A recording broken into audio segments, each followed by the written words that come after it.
চাপতে হচ্ছে না হাতল, লাগানো নেই বৈদ্যুতিক মোটর, তবুও একটানা পানি উঠছে দুটি টিউবওয়েল থেকে।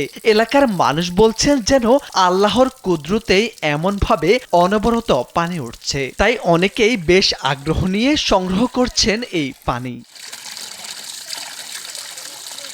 এ যেন স্বচ্ছ কোনো ঝর্ণার পানি ঝরছে এই টিউবওয়েল দিয়ে। সেই পানি নিয়ে হাত মুখ ধোয়া, গৃহস্থলী সহ ব্যবহার করা হচ্ছে সব কাজে। চোর যেন নিতে না পারে তাই বেঁধে রাখা হয়েছে শিকল দিয়ে।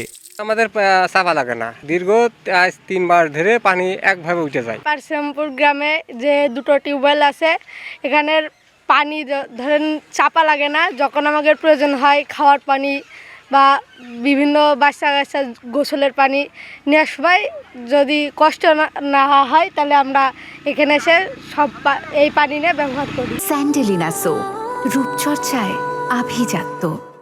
একদিন দুদিন নয়, গেল 4 মাস ধরে এভাবে পানি উঠছে এই দুই টিউবওয়েল থেকে। টিউবওয়েল থেকে অনবরত পানি বের হওয়ায় এলাকায় আগ্রহ ও উদ্বেগের জন্ম দিয়েছে। অনেকে প্রথম দেখে হতবাক হচ্ছেন। পথচারী ও পার্শ্ববর্তী এলাকার মানুষ এসে এমন পানি ওঠা দেখে অবাক হয়ে আগ্রহ নিয়ে দেখছেন এই পানি ওঠা। অনেকে আবার নিয়ে যাচ্ছেন সাথে করে। ঝিনাইদহের কালীগঞ্জ উপজেলার শ্রীরামপুর গ্রামে এমন দুটি টিউবওয়েলের সন্ধান মিলেছে।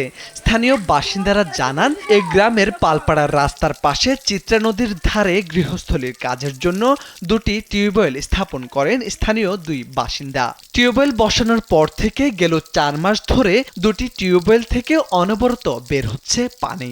3-4 মাস একটানা ধরেন অটো পানি উঠেই যাচ্ছে।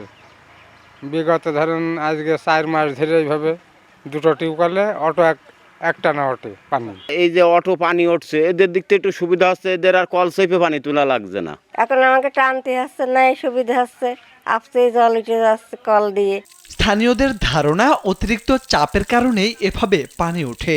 পানিতে কোনো গ্যাসের গন্ধ বা অন্য কোনো সমস্যা নেই। তাই সবাই এ পানি সংগ্রহ করে নিজেদের দৈনন্দিন কাজের জন্য নিয়ে যাচ্ছেন সঙ্গে করে।